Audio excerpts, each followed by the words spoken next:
Tudo bem, pessoal? Vamos no vídeo de hoje conversar um pouquinho sobre o Rotten Tomatoes, porque eu falo muito nas lives sobre a questão do medidor, sobre a questão do agregador que vira o Rotten Tomatoes. Tem pessoas que usam como principal base para ver se vai assistir ou não um filme, e a indústria no geral depende da aprovação ou rejeição do Rotten em diferentes níveis. Essa matéria discute isso, essa matéria vem com acusações gravíssimas, a gente vai conversar sobre, mas no primeiro dia, primeiro evento que eu participei no Festival de Toronto, adivinha qual era o tema? O tema era justamente a controvérsia sobre o Rotten Tomatoes. Eu quero nesse vídeo aqui propor um debate. Eu quero propor realmente assim uma reflexão. Vamos lá. O Rotten, eu considero que ele vem, né, para entrar na indústria como mais um agregador, como você tinha antigamente a nota do IMDb, e aquela nota do IMDb, para quem pegou o começo dos anos 2000, significava muito. Era uma nota quase que definitiva dos usuários. E claro que depois existem diferentes tentativas de burlar esse sistema do IMDb, e o IMDb também ele acaba perdendo relevância na minha leitura. Vem o Metacritic para ser o agregador das notas da crítica, e o Rotten para ser um agregador sobre a aprovação ou não. Uma coisa que virou padrão na indústria é de pegar esses números, 31%, 56%, 96%, e colocar como nota do filme, quando esse, na verdade, não é o caso. Você tem, inclusive, a possibilidade de ver as notas, um 31% de aprovação que vai ter uma nota 4.4 de 10. O Rotten, quando ele começa a ganhar relevância, ele vinha muito na questão da relevância em torno de críticos reconhecidos nos Estados Unidos ou que faziam parte de uma grande organização de crítica. Tinha um momento que qualquer membro da UFCS, e eu sou membro da UFCS, mas qualquer membro só por estar vinculado ao UFCS entrava no Rotten Tomatoes.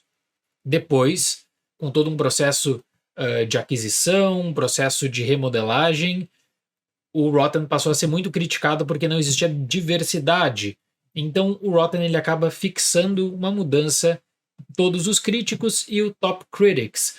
Então antigamente aquela seleção que era a seleção tradicional, ela meio que entra para esse grupo que é o grupo do Top Critics. Qual é o grande problema que a matéria da revista Vulture ele acaba trazendo?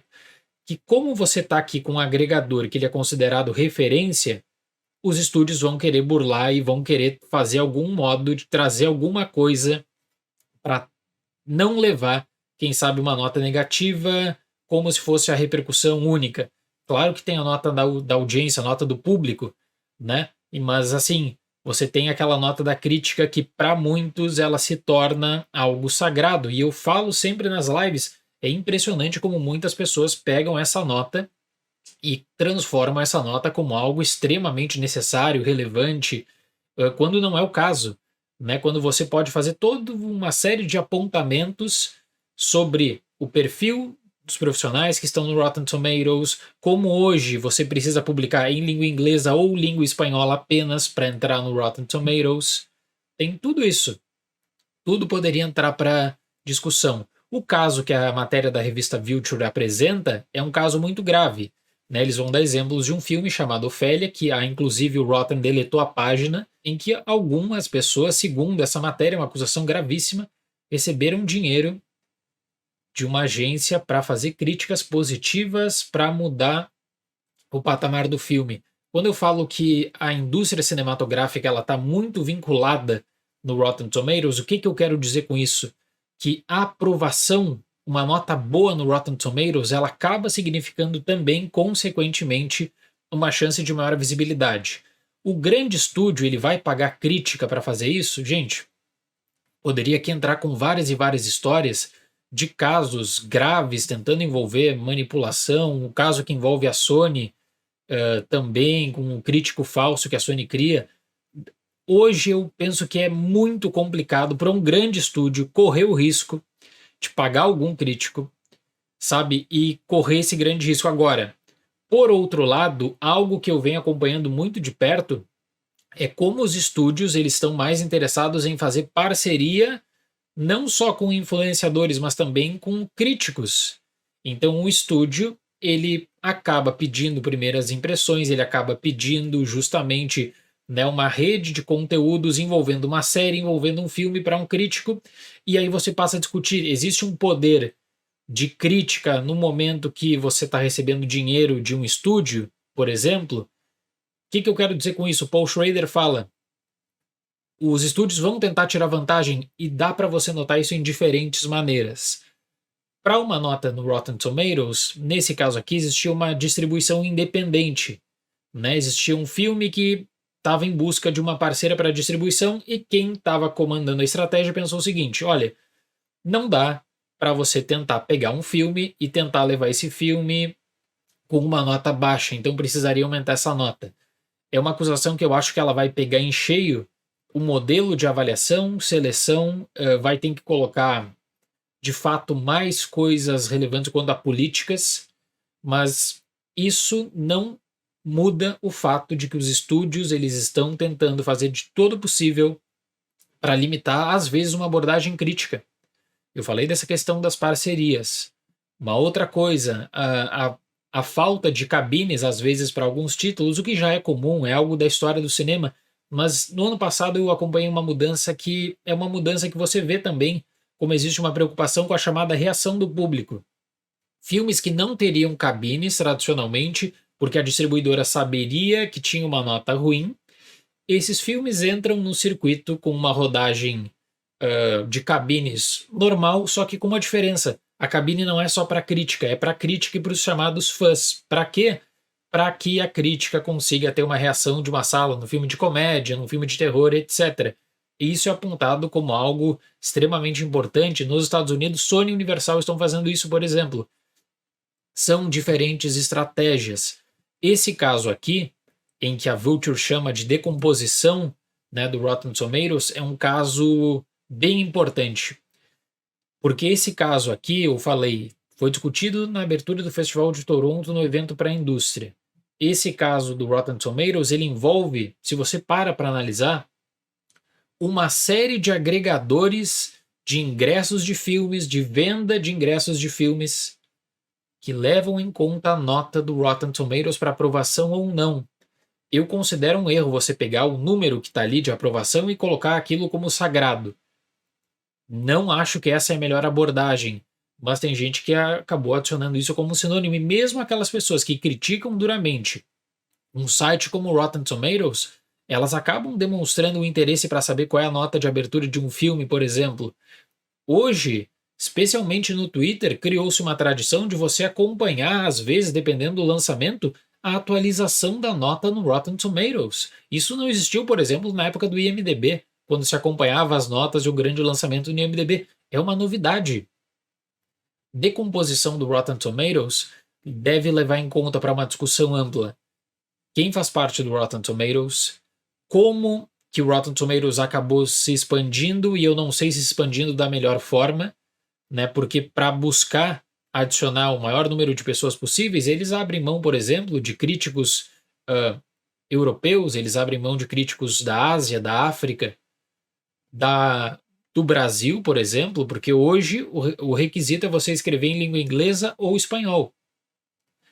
Então, você começa a analisar o que foi feito pelo Rotten também, como ele construiu, por um lado, uma credibilidade, que eu vou colocar entre aspas, e essa credibilidade ela está na força da repercussão e no engajamento das redes sociais, e por outro lado, você vê que o método da análise no geral, ele é controverso quando o próprio site que vem com essa questão do agregador, ele vai fazer a diferença de todos os críticos para o Top Critics.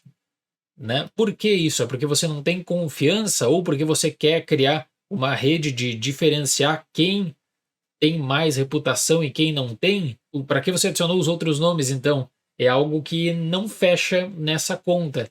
Eu acredito que a matéria da Vulture, ela joga tópicos muito interessantes para debate, mas muito interessantes mesmo.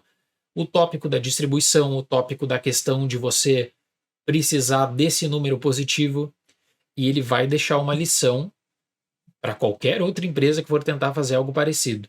E para quem aceitou dinheiro para publicar uma nota positiva no Rotten Tomatoes, está indo totalmente contra o senso da crítica e de você trabalhar com opinião.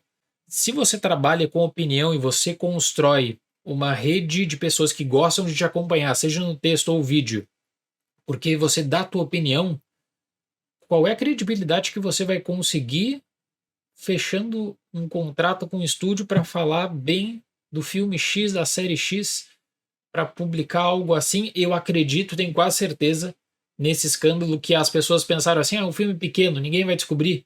E tá aí, Ofélia, a página foi excluída. A reflexão é permanente. Existiu hoje, mais cedo, em Toronto, uma abordagem de que é o começo do fim do Rotten. Eu acho que essa matéria aqui ela vai atingir muito a credibilidade, porque esse o caso do filme Ofélia, né, que tem essas críticas, vamos dizer assim, as críticas compradas, então, né, que são algumas, mas aumentam a nota. Ela coloca em jogo também todo um método de avaliação da crítica, o que eu lamento pra caramba, né, onde você vai ter maus profissionais, se confirmado isso, obviamente, a acusação é gravíssima e eu penso que para publicar algo desse tipo eles, até conhecendo a Vulture, eles têm toda uma base ali para fazer a prova caso necessário, mas um pequeno grupo de pessoas acaba também não só manchando a reputação do site permanentemente, e eu acho que vai demorar um pouco, porque toda vez que alguém for criticar o Rotten vai usar essa matéria, vai demorar um pouco para não se usar mais essa matéria, mas também sobre a avaliação, a abordagem, método escolhido pelo Rotten. Esse é um grande problema. Esse é um problema que precisa ser mencionado também. Nós vamos atualizar mais sobre isso, mas eu quero ler a opinião de vocês. Porque no evento em Toronto, depois até eu posso expandir mais na live de sábado, existe a visão de que o Rotten ele está tão consolidado que ele é o chamado mal necessário. Porque é um agregador diferente de nota, é um agregador de aprovação. Não existe um agregador semelhante aos agregadores como o IMDb, nota do público consolidada, Metacritic, nota da crítica consolidada, agregadores de notas na saída da sessão, como o CinemaScore, PostTrack, eles não têm esse método, né, de aprovação ou rejeição. Você entra numa fina linha subjetiva de como aprovar ou rejeitar um filme. Passa pelo crítico.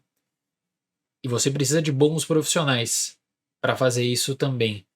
Eu fiquei revoltado com esse caso, revoltado mesmo, porque quem trabalha com opinião, essa é uma visão que eu tenho, né? Quem trabalha com opinião tem que valorizar a credibilidade construída e na comunicação direta com as pessoas que acompanham o trabalho. E você, por $50, colocar sua reputação em xeque, colocar em xeque, né? E não o valor, né? Eu estou falando de $50, mas por qualquer valor, colocar sua reputação em xeque para lidar com aumentar a nota do filme, para que ele consiga uma distribuição, como foi o caso, é muito triste isso. Mas mostra o perfil da indústria. A indústria que sempre quando tem alguma maneira de tentar burlar o jogo ou tentar trazer uma vantagem, ela vai trazer. Por isso que eu citei essa questão agora, né, da mudança nas cabines, filmes que não tinham cabine agora tem, mas é crítica e fãs para que o crítico consiga ouvir a risada, consiga ouvir, né, o sentimento de terror num slasher, por exemplo.